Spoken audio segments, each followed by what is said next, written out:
Okay, Ms. Kemis Refugee Welfare Council 3, representing Zone 2 of the BD Refugees Settlement. Ladies and gentlemen, we'll also be having the Country Director, Oxfam Uganda, Mr. Francis Shanti Odokorach, joining this panel.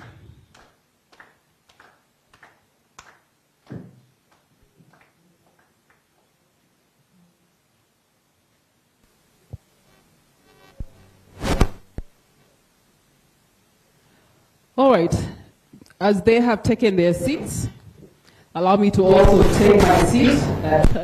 A round of applause for me. I am Madam Moderator, Regina Nawoka, and I've been having these conversations. Please join Afroline, get onto TV Uganda, and share that link with the people that are not in the room, the communities that are not in the room, the implementers that are not in the room. The hashtag we're using is Climate Justice. This program is sponsored by Oxfam Uganda, the leader, as well as MTV Uganda. At the end of the day, we're hoping that what we will discuss here is peace, building, and climate resilience. But in just one word, we hear these words. I want to have our different stakeholders that will be doing their own introductions to let us know what are the realities on the ground when you have been engaging with peace building and climate resilience. I'm going to start with our Oxfam Country Director. Rules of engagement, 2 minutes per submission, and we'll also be sharing the microphones.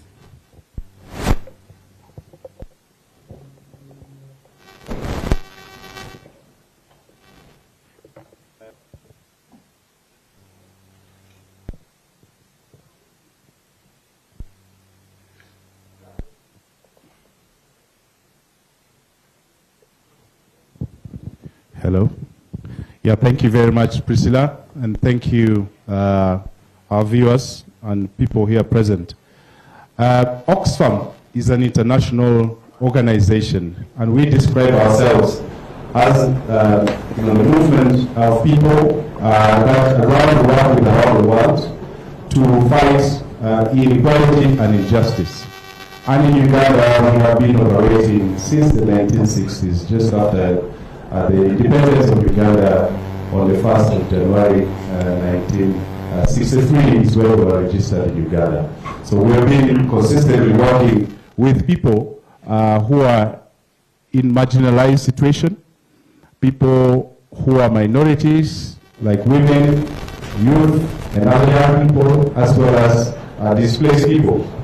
And in this region, we've been working with a number of our partners, and the issues around climate justice is key to our work, because we know that without peace, without peaceful coexistence, we cannot achieve equality. Particularly, we know that the pressure that is being exerted on the environment, the pressure that is being exerted on our livelihoods, is something that we have to confront head on. Because if we sweep it under the carpet, it will become another disaster for us. And we know that the hospitality of the people of Uganda, and especially of the people of West Nile, is something that we deeply admire. And we really want to contribute to that and make sure that the peaceful coexistence translates into sustainable development. Thank you very much. Thank you so much, Country Director, the RTC.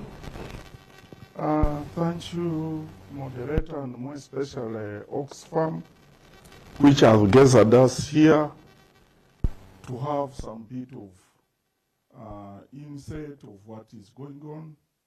I've not been long in this region, but at least the few months I've spent around, I'm able to understand the dynamics of this place. And for me, my line will be alongside the climate change. Previously, I thought, and in my mind, that it is the foreign countries which are putting pressure on us because they are the ones who have industries. And I was not very much bothered. But as I observe now, much as we are thinking of these foreign countries, we ourselves now, even in Africa here, in Uganda and West Nile in particular, we are in a very big danger. You see, seasons are not matching the previous seasons. And for us, we are looking at a war of a gun to be the one which is against peace. But me, I think even when someone comes from South Sudan, someone comes from Congo, and he reaches here, there is no food. It is better than being in that war region. Because at least for it, you can hide from a gun, but you have where to get what to eat. There is no war which is very strong than hunger. Because for it, it doesn't have any solution at all. But war of a gun has a solution. You can hide under a stone and you survive. But with hunger, even if you hide anywhere, you cannot survive.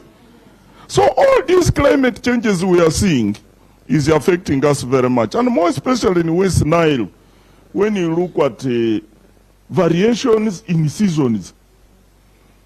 I was told when I came that rain is here always from Feb to May. But now even where we are seated here in La Confidential, you see how the weather is torturing us. It is too hot. So even when we are thinking of the war, even when the people of Kosan come here, but when the climate is affecting us like this, the global warming which we used to be hearing in outside countries is now affecting us here. I may talk of an example of Madiokolo. Really in Madiokolo, me, I'm now 1 year. I've never covered myself. And yet it rains. Even when it rains, it is even the worst.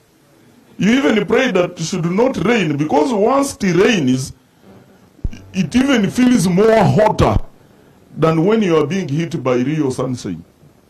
So now when it is hotter like that, where do you expect the crops to grow? It won't grow at all. Okay, thank you very much. Thank you very much. My name is Kira Jamal. When you talk of climate change and conflict, these are vices that affect human beings. More especially, the most impact falls on women and children. As a gender officer, when I heard of this theme, my mind first goes to women and children. Because when there's conflict, the most affected are women and children. And when there's climate change, where there's a food shortage, women and children are most affected. So when I was invited for this conference, the first thing I thought of was, how am I going to come up with the solutions to solving problems of climate change and conflict? More so, Bidibidi is hosting the greatest number of refugees in Uganda. And the natural resources are at war with the human beings. People, both refugees and host communities, are conflicting over natural resources. So how are we going to harmonize that to avoid the conflict? Because already there is scarcity of natural resources. And which are some of the examples of conflict you've been dealing with? Well, there's conflict over natural resources, firewood, over water, conflict over even fruits like mangoes, natural fruits, mangoes. Because there's no way you will deny completely someone to eat these natural resources. Sometimes refugees can come and collect mangoes from host community, and it brings conflict. Refugees will want to construct their houses. They need grass, they need poles, and when they come to host community, sometimes it brings conflict. In 2023, refugee women went to collect firewood. Some were even raped by the host community. The issue was reported to us, and immediately we had to organize a dialogue to go and harmonize those differences. So there's already rivalry over natural resources. And 3 is that when there's climate change, where droughts are prolonged, there will be food shortage. And if you remember in West Nile region, I don't know in other regions, women are the most affected because they are the people engaged in agriculture mostly. Men have left agriculture to women. So therefore, the economic activities are affected because the little women will harvest, part of it will be used as a food and some they would use it to earn a living. But those are all affected. So it has affected the livelihoods of people. It has affected the education of the people. So it is a critical issue that we need to discuss so that we get solutions to it. All right, thank you so much, Jedmal. Terego District, we do have the environmental officer. When he says that the livelihood is affected, especially for women, he did make mention of the fact that they will eat some and then keep some for selling. But even when they go to the market, the shelter in the market, the heat, the environmental changes are affecting how fast those vegetables get to perish, and then they get to make little money. So talk to us about your perspective in terms of where we sit right now, climate resilience and peace rebuilding. Thank you so much, moderator, and ladies and gentlemen. When we talk about climate change and peace, and then we bring the aspect of justice, we need to really appreciate that the most vulnerable people who actually contribute ideally little to climate change, they are the ones who are most affected. These are the people who are sleeping hungry when droughts happen. They are the people who encroach the forests for survival. They are the people who fight over the water resource during dry times. So for the local community, especially the host and the refugee communities, like in Terego, when it comes to climate change, it is a matter of life and death. It's not all about just discussions and writing books. It is a matter of survival. People have to survive. And so you find these cases, just like my colleague mentioned, they have been quite rampant. You find there are challenges over resource access, water, firewood, and even land. We have witnessed moments in dialogues where a refugee has hired the land, and when he has planted crops, at that point when he's actually about to harvest, the host changes his mind and says, do it very fast. Or sometimes they even start harvesting. As the refugee harvests in the morning, the host also goes and does in the evening. So the reality This is the reality on ground? Yeah. Okay. So the issue there is really alarming, and it is high time we stopped just discussing about climate change. All of us have to get out and collectively act upon this, and we need to really empower the communities, just like it was stated in the keynote address, that everybody needs to come on board and act upon this threat which is putting us into a state of insecurity. All right, thank you so much, John. As we hear the voices of the women, the gentleman in yellow clapped very loudly. What is the reality you see on ground from where you are seated? Please extend the microphone to him, or if you can make your way. Oh, perfect. Introduce yourself. Let us know which community you're working with and under what capacity. It's on, don't worry.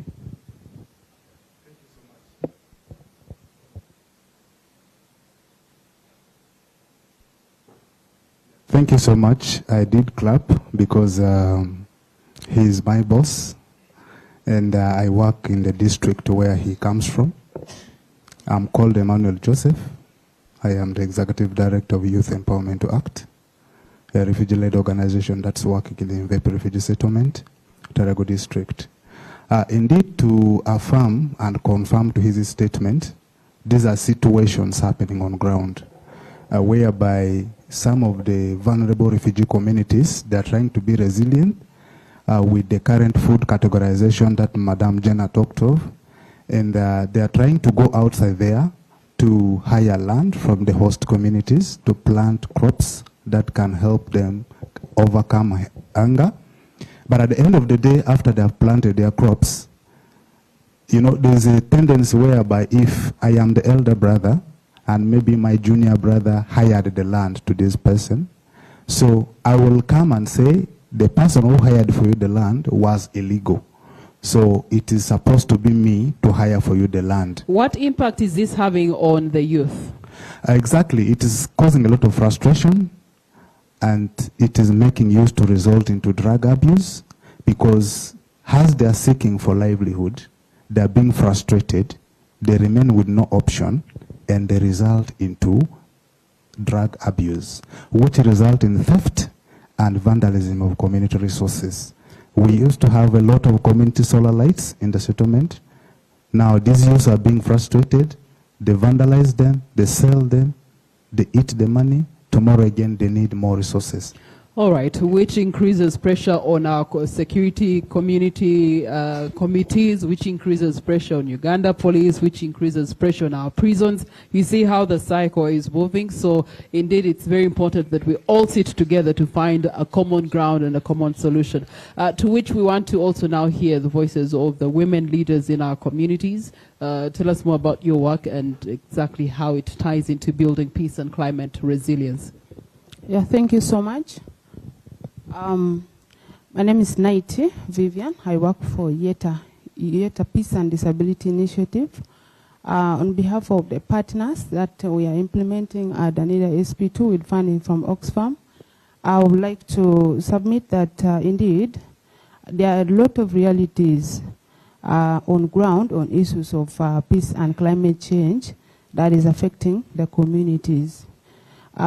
The communities that we work with, especially within the refugee and the host communities at the local level, there are a lot of vulnerabilities that already exist. However, because of the issues of climate change, this has also escalated more and more vulnerable situations in the community.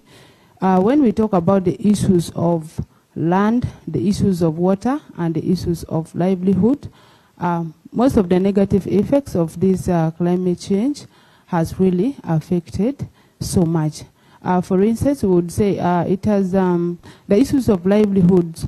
As the dry spell continues because of the drastic effects of the climate change, we see that crops are already dried up. I would say an example, in Mvepe in 2024, we really suffered drastic effects of the climate change due to dry spell.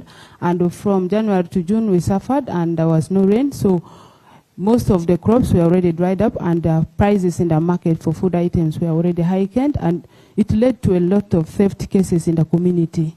And as a refugee-led organization and other local actors on ground, we are peace builders. Most of our interventions are geared towards conflict mediation and resolution. And I would attest that in my reports and in all the partners that we're implementing with our reports, states that exactly all the conflicts and dialogues that we are conducting are geared towards conflict mediation resolution on issues of what? Stray animals, issues of land, issues of theft cases, and other issues that are happening. And of course, the conflicts over land, the issues of water shortages in the community. So these are realities on ground that really needs to be treated with matter of urgency, so that we can live in a peaceful community that we come from. And I want to thank so much all the stakeholders, the partners, to the specific Oxfam for empowering the refugee-led organization and local actors on ground to see that we step in and take up the localization agenda to be able to champion the peace and climate change initiatives in the community.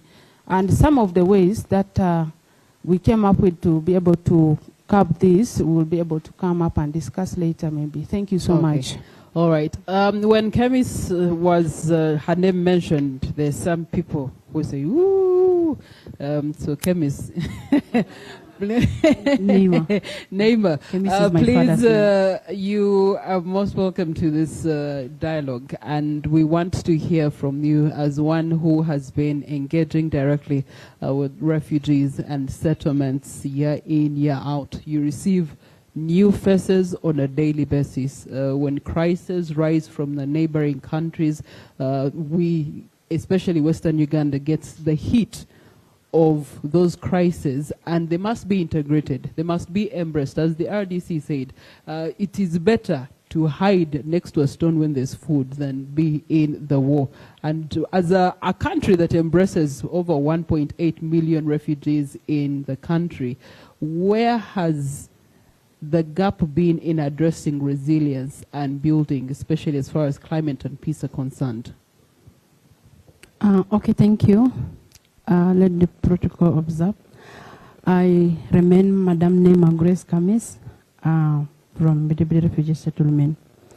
The fact on ground, as we had the other colleagues have talked about, and the truth is, with the additional population from the refugees added on the host community, so the tensions on the land has really very high. You see that host and the refugees are wrangling over the land, and at the same time, the host community in themselves, they also have that initiative of wrangling on the issue of the land. You may see, as one colleague have said here, it is true, and it has been what is going on. I think last month it happened seriously in Bidibidi, Refugee Settlement Zone 2, where land has been given to the refugees by the host community. And then there are some team also rise from nowhere, and they start also coming in that this place does not belong to the other landlord. So the place belongs to us, and we wanted you, the refugees, to leave everything. You cannot even approve your cassava. You cannot get anything unless you have to pay another money. And then you'll be able to access food on your land. So it will become challenging. We have to pass the message and give to OPM, our city settlement commander within the zones, and at the same time, with the good coordination and the collaboration from the sub-county, we are attached together. We have to involve the LC3 and with his team to go on ground and talk to the LC1 to mobilize those landlords around there, because we have a very big population of the refugees farming the other side. So we have to dialogue together. And I think the case is still ongoing, and the government has intervened in, and some of these refugees now, they are trying to get their food from the land where they are farming. But the truth is, like last year, we has Bidibidi settlement, general, we really suffered a lot with a long dry spell, where even the communities were saying, Madam Neymar, what can we do? Can we mobilize ourselves and march to base camp to go and meet settlement commander?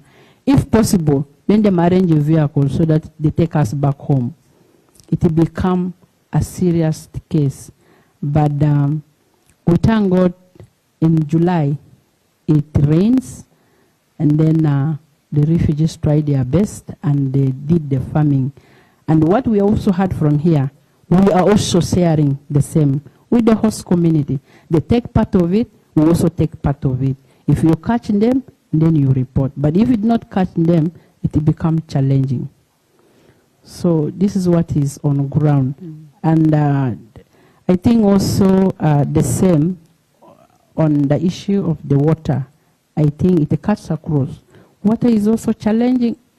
Sometimes by the help of the partners, they advise us, the refugees, since with the issue of the recategorization, the refugees has to involve themselves in farming.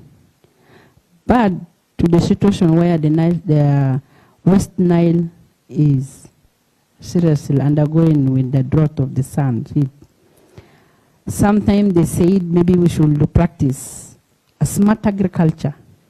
But that one also may need water for you to irrigate, so that you'll be able to get crops, so that you can be able to survive. But where there's no water, it becomes challenging. We have some rivers or some streams within the zones or within the settlement. But if you go right now, some of these rivers or the valleys were dried up. There is no water. And to practice this smart agriculture becomes challenging. Thank you, Grace. Thank you. She has mentioned of the drying up of our natural resources. The things that we're talking about here really come down to the things that have been gifted to us by nature, but how do we utilize them all together? The water that we're talking about, the land itself, even the basic rights, the right to health, the right to education, are all being strained simply because of changes in climate, changes in population that is increasing, among other changes. So, so far what we've been able to draw from what has been submitted is the nexus between climate and peace, looking at exactly how access to land, access to water, as well as access to other resources are definitely shaping conflict, or managing conflict, or facilitating conflict, and are also influencing the status of livelihood for peace dynamics in our communities. I think this is where we want to then move to the next phase of our discussion. You've been able to realize that I can't do this alone as a community leader. I can't do this alone as an environmental officer. I can't be able to do this alone as a CSO, an NGO, as an RDC. We must join forces. We must collaborate across the bar. So I'm going to turn to the question of collaboration as well as coordination. Having been part and parcel of this project, there's elements that have been introduced to us and to our communities in terms of collaboration and coordination. And I'm going to start with Jamal. As he takes the microphone, for your district, what have been the coordinated and effective peace building and climate resilient efforts that have been engaged to create an enabling environment for collaboration and coordination? Yeah, thank you very much, moderator. One of the efforts that we've come up with to ensuring that issues that arise as a result of conflicts is establishing watershed management committees. You remember our system of settlements are integrated. Refugees are mixed with the Wananchi.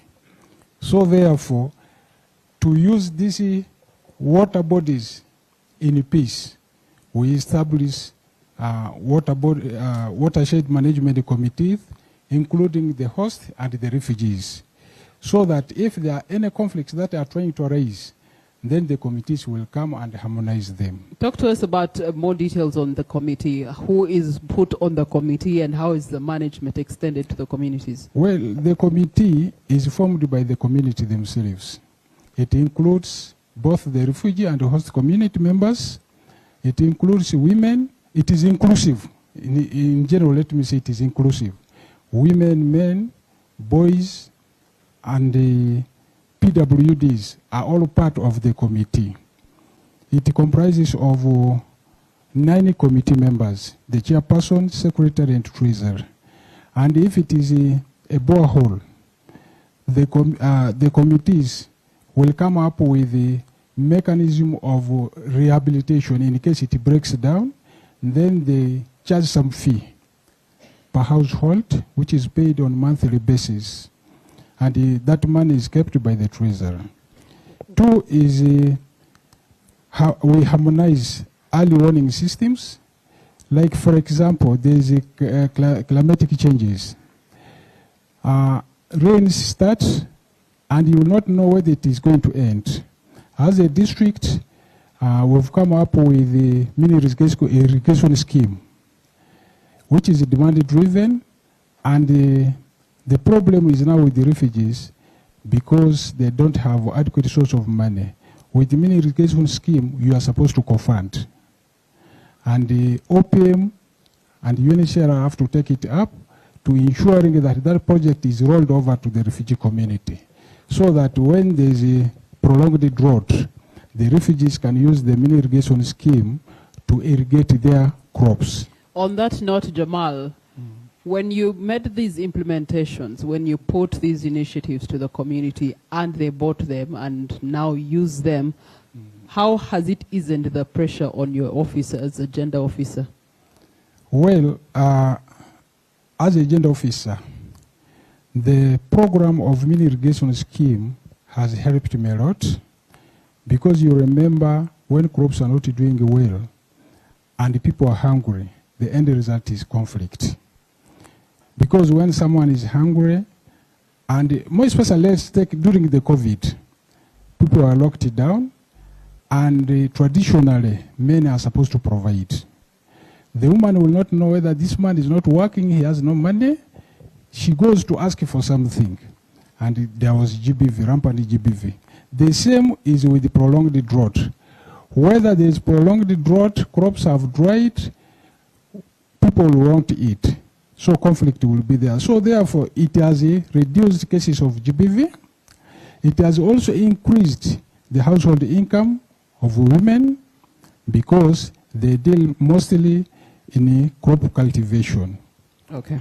3, we promote in the settlement and host community peace committees. They are peace committees. I want to applaud some partners who helped us to establish peace committees. And these peace committees are established in both host and refugee community. When there are conflicts, the peace committees will immediately react to handle such cases. So it has also reduced the pressure on us, because previously, without the peace committees, every complaint would come to us. Now that these peace committees are there, the conflicts are solved there on ground. All Sometimes right, they so only much, refer Jamal. cases that are so complicated to my office, which will be handled at district level. Then lastly, we also implement inclusive stakeholder engagements. When we are implementing initiatives to address issues of climate change, we don't leave others behind, both youth, women, PWDs, and the elderly, and also the cultural institution. We work together with them. Because if we leave other categories behind, they will not know that these issues are happening because of climate change. And this has led to many youth joining gang groups. Like in Yumbe, we have they call it in local language that God has not reached there. And in that group, even if you pass now, those people will rob you of anything. And there's one which is called bushfire. From 7, women cannot pass there. When you pass, they will rape you. And all of these are because of economic hardships. They are looking for means to end. So therefore, we include them in implementing every activity initiative that we come up with, so that they understand situations and cope up with them. Okay, thank you so much. Relatedly, and a round of applause for Jamal and what is happening in Yumbe district, to see that the work that they are doing is actually reducing the burden on the gender-based violence that we have been seeing escalating, especially post-COVID-19. That's a job well done. Let me turn to Vivian here as one that is actually working with now another vulnerable element of our community, which is the young people. When it comes to collaboration, bringing them on board, helping them understand that we must work together, we must share. What are some of those practical steps that you've been able to implement, adopt, and have them come on board for collaboration and coordination? Okay, thank you so much. Yeah, within the communities, we collaborate, like mentioned, with the young people, the youth and women. And We don't work alone. As an organization, we implement our project through our community structures that we have formed, the women-led fora, the male champions, and cultural and religious leaders, plus the youths.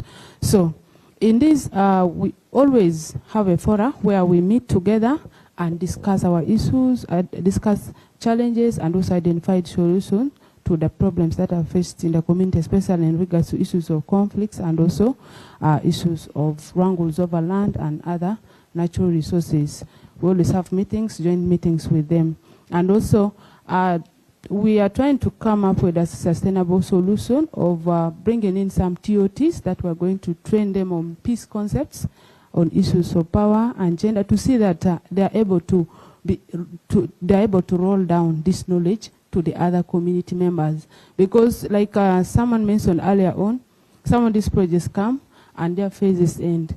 And of course, what is left is sustainability. So we want to see that as refugees and host communities at local level, we're able to manage our issues, especially on issues of climate change. What do we do? We're encouraging some of the youth. They have formed groups, and we see that can they come up with nursery beds, tree nursery beds that they can be able to roll down to the households to plant, to mitigate issues of climate change, to see that what conflicts are reduced, especially issues of firewood. Share with us a testimonial of a youth group that you've worked with. Yeah, so the youth groups that we have worked with are the climate change champions that we have engaged them in meetings, and they have already formed a tree nursery bed that they are engaging to see that they're able to give out to the communities to plant to reduce the conflicts in the community. And also the youth groups that we have also worked with are the formation of the clubs, like the football clubs, that bring all of them together, the hosts and refugees, to see that we create awareness on issues of peace. We've always made sure that they are brought on board, and also their talents are enhanced, and also it brings in collaboration amongst themselves. It reduces conflicts and tensions amongst themselves. Thank you. All right, thank you so much, Vivian. Let me turn to John there, an environmental officer at Terego District. This multi or inter-district stakeholder engagement is actually focusing on 3 districts in West Nile for now. On the podium here, we do have leaders from Ube District, we do have leaders from Terego District, and also Madio Kolo being represented, giving us what is practically on ground and where we are right now, looking into the collaboration and the power of coordination. You can't work alone, John. You need different stakeholders in order to implement, in order to sustain peace and climate change for us as a community. How have you been able to do that? Who have you been able to join hands and forces with in order to make this a reality, a strengthening collaboration? Well, thank you so much, moderator. Just like you have said, it is true that climate action needs collective action. And so one party cannot do everything. And there is no single solution to climate-related issues, because these are very dynamic issues. They are broad issues that needs to be handled at broad perspective. So at the district, what we have done so far is we came up with a plan. We have the district environment action plan, but as this plan came, it was a participatory plan. When the issue of climate change came and also the refugee pressure came in, people started acting haphazardly, and that brought a lot of duplication, it brought a lot of maladaptation, and so many things were done, but when you see the impact on ground was limited. So currently we have a coordination structure at the district level where partners meet together with the district stakeholders and also community leaders. And this meeting, so currently it has been so much active at the settlement level, where people report on actions and areas where they're implementing those activities. And we see possibilities where there are duplication cases, and they have been called upon to be so much flexible to see that where you are doing something, if it is being duplicated, you are being deployed in another area. So that has been one. And then we have now resorted to local adaptation. We know climate change issues affect the local people, and those are the people who know their problems better, and they are the people who can give better solutions. Many times we have been working from top-bottom approach, but now we're employing a bottom-top approach.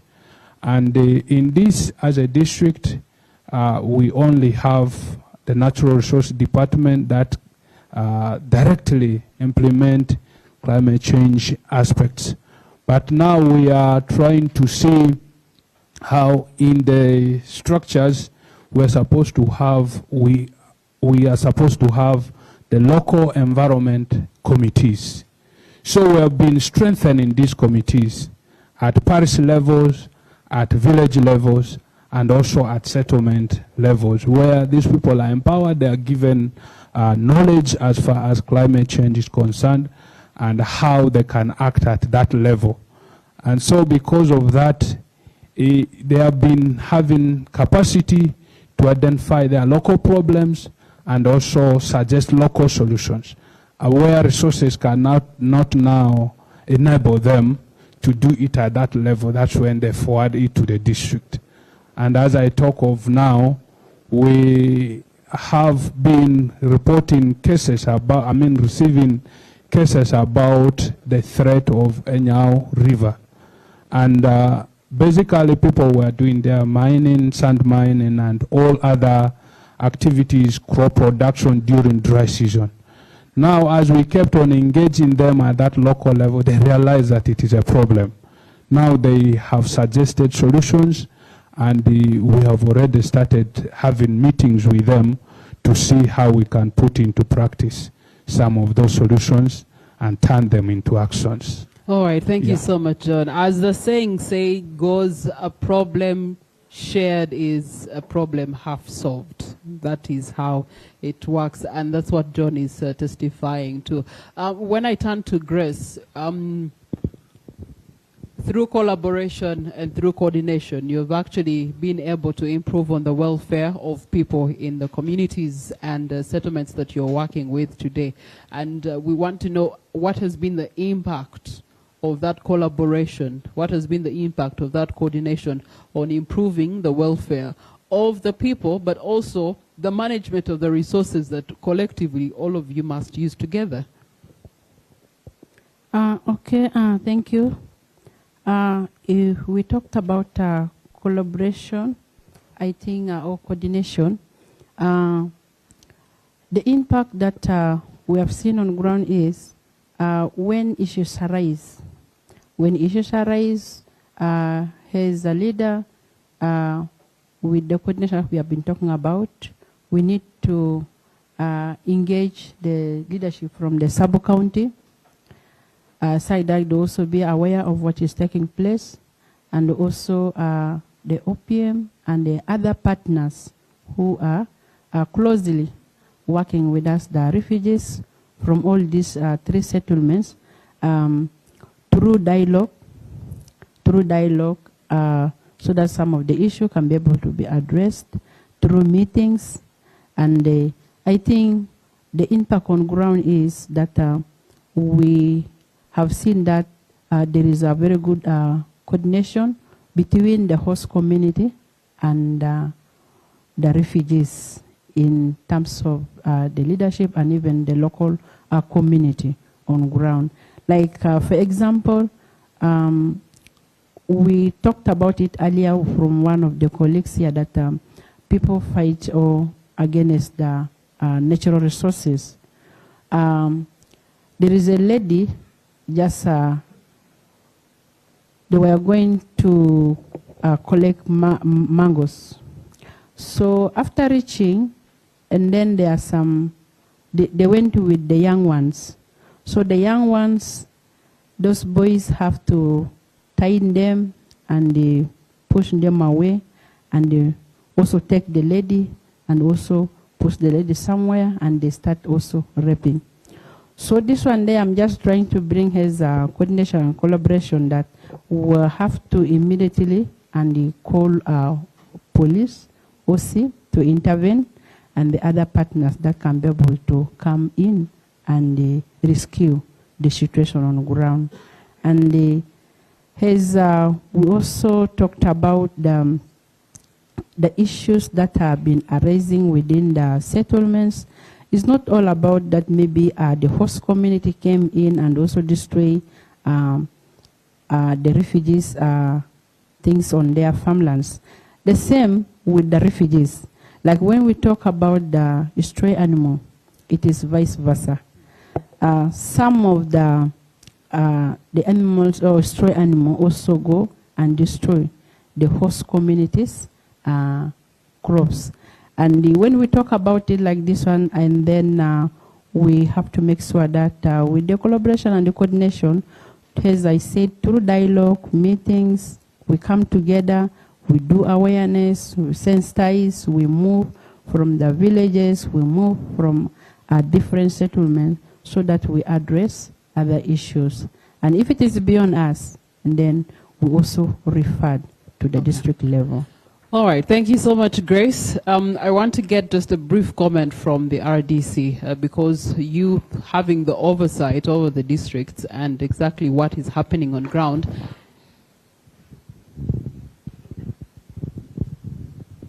In 1 minute, what do you attest to as the power of people, of communities, of organizations putting their hands together, collaborating and coordinating for the greater good? Thank you very much. Collaboration would be the way we should go. You know, there are different players coming in, trying to address issues of climate change. I don't praise you simply because you are here, but Oxfam has tried. My investigation shows that there are other partners who duplicate work, but the reality is not on the ground.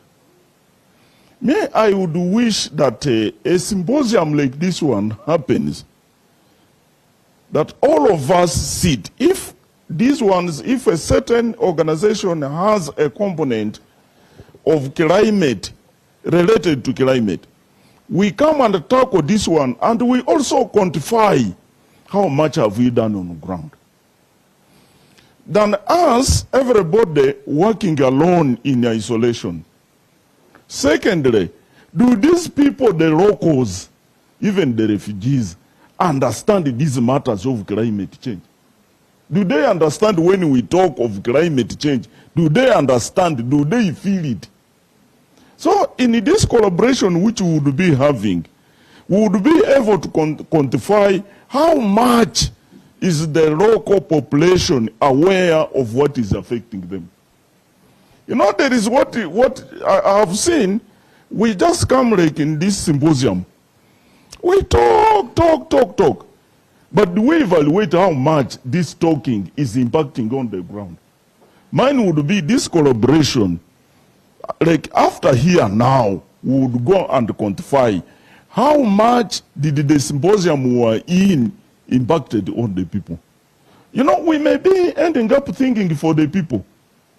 I'm happy when you said, unless the people know their own problems, they may not solve those problems. Even when sunshine is hitting us like this, are people bothered that there is sunshine? Even when there is no food, are people bothered that there is no food? Even when rivers are drying up, are people bothered? Have we told them exactly why the rivers are drying? But when we come up, let me say like NGOs and CBOs who have a component of climate change, can we come and discuss that one only, climate change? What have we done? You have this component. What about you who has this component? What about you who has this component? How much have you done? I would be happy that at one time you call us, Even when there is no allowance, you know, people, we are thinking of allowances. But even when there are no allowances, can we come and talk? Can we come and engage each other and know how much we have engaged this thing?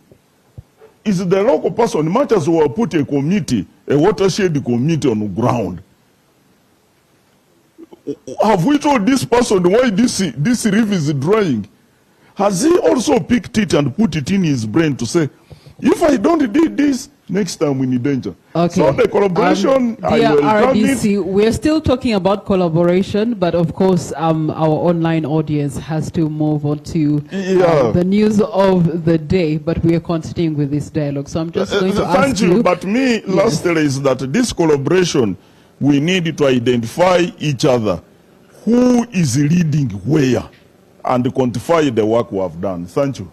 All right, thank you so much, RDC Madiokolo, Mr. Masereka, Joshua, for bringing us up to speed. Oxfam Uganda, your closing remark for our online audience before we go to the next engagement. Thank you very much. Thank you, everybody. I think I just have 3 things to say. And I'm very, very delighted, especially from where Bwana RDC ended. Just reminded me of the very powerful saying by Professor Wangari Maathai, who once said that you cannot protect the environment if you do not empower the people to understand their role in protecting the environment. I think that's super important for me. So 3 things that we could say here. How do we move forward? I think there are 3 things. One is the livelihoods. We're talking about resilient livelihoods, which is climate smart. Of course, there are so many challenges that we have, but if we can integrate technology into that, it will help us to move forward, because with the technology, we can have a little bit more precision in how to navigate and ensure that we plant at the right time and engage. The second thing that should be important for us is how we can scale up these community approaches that we are seeing. Like we have already had, climate change does not know the borders. Doesn't know whether you're from Terego, from Madiokolo, or you're from DRC. It's going to affect you. So how can we move beyond districtization to joint planning and coordination? And then for me, the final one, of course, is to ensure that all the climate actions, and I'm super proud that I heard from Terego, you know, they have the plan. But the question is, how connected is the plan for the Terego to the others, to ensure that we can also learn, because we share some of these natural resources. These water bodies, they move from Terego to another. So if somebody from the upper stream is messing it up, it will definitely affect that. And then finally, Priscilla, it is about how do we put accountability on this? Because if we don't have strong accountability mechanisms, that is inclusive, that puts people at the center, how can the people hold us who are here? Because us who are seated here, we are leaders. How can they hold us to account? And do we even accept them to hold us to account? If that is happening, then I think we shall be able to move forward and be able to deal with these challenges. Ladies and gentlemen, thank you very much. A round of applause for our panelists. They have done a good job in breaking down our theme today that's been focusing on building peace and climate resilience. And of course, they've talked deeply about the strengthening of collaboration and coordination and what those realities have looked like in their different communities of Madiokolo, communities of Yumbe district, as well as communities of Terego district. Therefore, today's dialogue is actually reminding us that peace building and community resilience requires collaboration. It requires trust from you, trust to our leaders, and trust in our communities. It also requires shared responsibility, as Francis has duly said, that accountability can only come if there's shared responsibility. Did you reach your part? Did you achieve your commitment? And so this conversation continues beyond this room and must translate into practical action for our communities, not only in Western Nile, but all of Uganda. So to my panelists, Mr. Masereka, Joshua, Mr. Kira, Jamal, Mr. Engamvile, John, thank you so much. Also from our ladies' night, Vivian, thank you so much. Miss Neima Grace, thank you so much. But also from Oxfam Uganda with Francis Shanti, thank you so much.